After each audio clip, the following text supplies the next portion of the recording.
Good morning to members of the media. Good to be back here.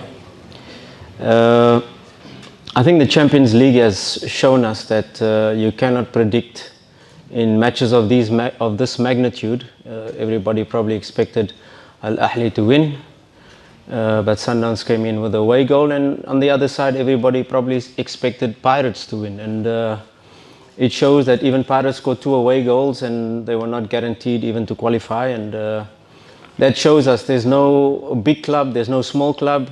It's who can manage the expectation of a big match, a semi-final second leg. It was very important for us to keep the clean sheet, but we know we've got a very big job to do here in the second leg. Good morning, media team. We as players, about tomorrow's game, we know the task that we have. It's not a small task, but we as players, we are ready, and we have gotten enough support from the coach to make sure that we win tomorrow's encounter. I think Simba is a big club, a huge institution that should normally play Champions League. But we were in a rebuilding phase where we released a lot of players. You know, we released 15 to 17 players and signed 13 new players before I came. And in the second week of pre-season, we identified 2 positions, 1 striker, 1 goalkeeper. So I was responsible for bringing in those 2 players with our scouting team. And you know, the profile, the type of player we signed is 18 to 24 years old, so a young team in the rebuilding phase of this project. And yes, we've exceeded expectations because it was probably the first time for most of our players to play in a tournament like this, traveling away from home. And our first task in our prelim was Al Ahly Tripoli. I remember playing Al Ahly Tripoli for Orlando Pirates after beating Simba in the quarterfinal of the Confed. We played Al Ahly Tripoli in the semi-final. So that is the magnitude of team that we got. And yes, nobody really gave us a chance because we have a young team, we have a new team. If you take the starting lineup of last season, we have 4 players: our right back, our left back, Fabrice Ngoma and Kibu. So 4 players remaining out of the starting lineup of last season. So it's a brand new team, a young team, and a new coaching team. So yes, we've settled. We've probably exceeded expectations. But like I said, the young team and a big club coming together, we probably expected to go all the way. So we take it step at a time. We've got a big semi-final to play before we can think of the final. Yasin Zamiru is still struggling with his Achilles tendon. He will be out.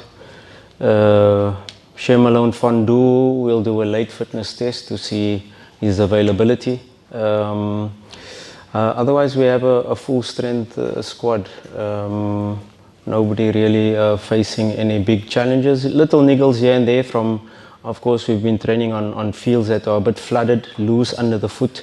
With the rain we've been having here in Durban, but little niggles, little small knocks, but I'm sure we'll be full strength, of course, besides Zamiru Yasin. Look, everybody was asking me after we just finished in the CAF Confederations Cup final with Orlando Pirates, then going to Russia. And everybody was asking me, why do you take a team that is bottom of the log and no hope to survive? But it's a club close to my heart, and I had to do everything to try to save them. And already getting to the playoff final was a huge achievement on its own, considering where they were in the log. But it's a team that is close to my heart. I played for them. We made history with them, getting in the highest position in 4th place.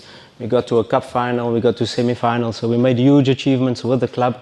And of course, seeing the club at the bottom with no hope, coming from a big stage where I was, to take them, everybody was saying I'm crazy, but I had to try. The project so far is, like I said, we've probably exceeded expectations, but we've got big ambitions as a technical team. We still have 3 competitions to play for. Yes, we have to win all our remaining league matches to be champion. Yes, we're in the semi-final of a cup. Let's call it the FA Cup, CRDB Cup.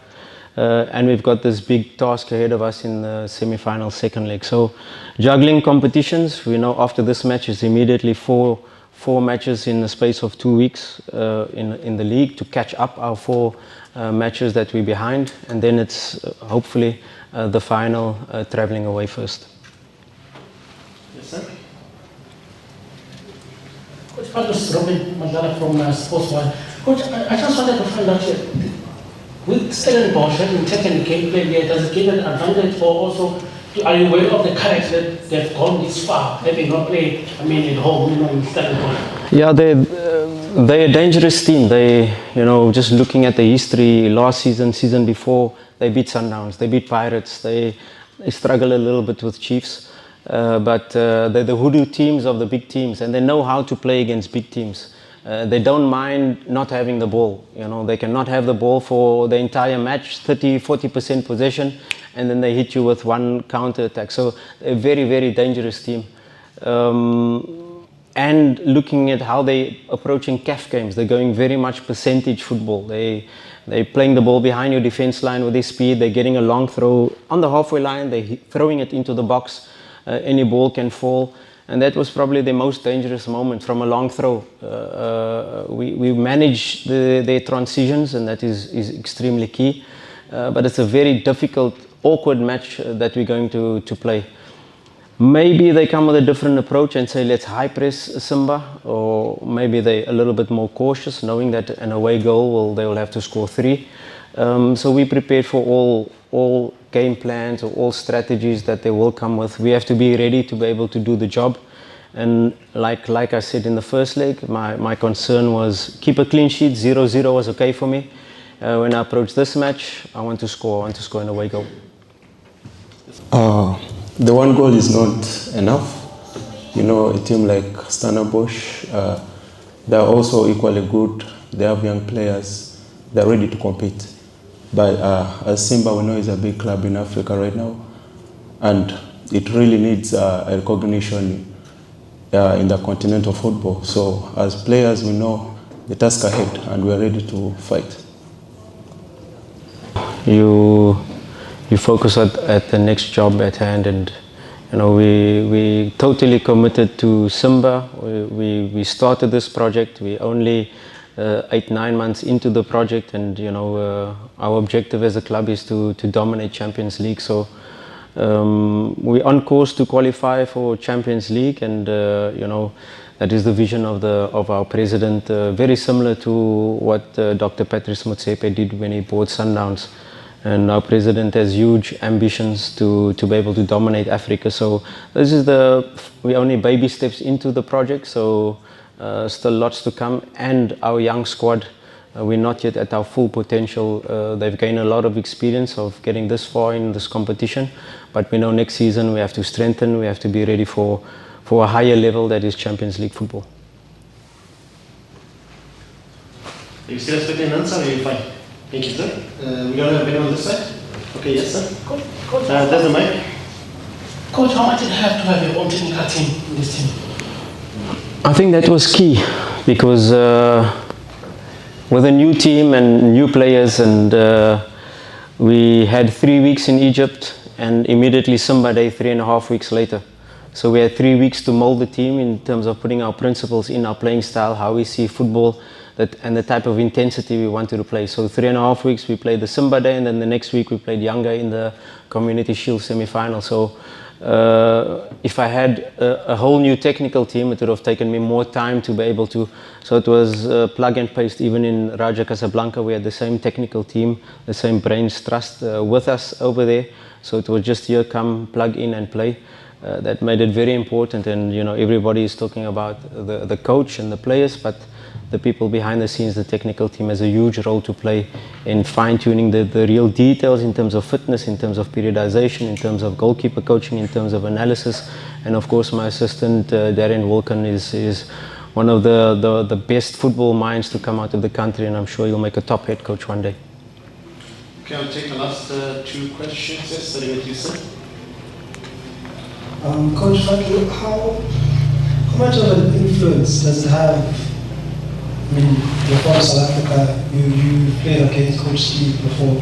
How much of an influence does it have in the way that you plan or set up your team, knowing Coach Steve so much? Yeah, We've played Stellenbosch many times before. My assistant coach worked under Steve Barker at Amazulu.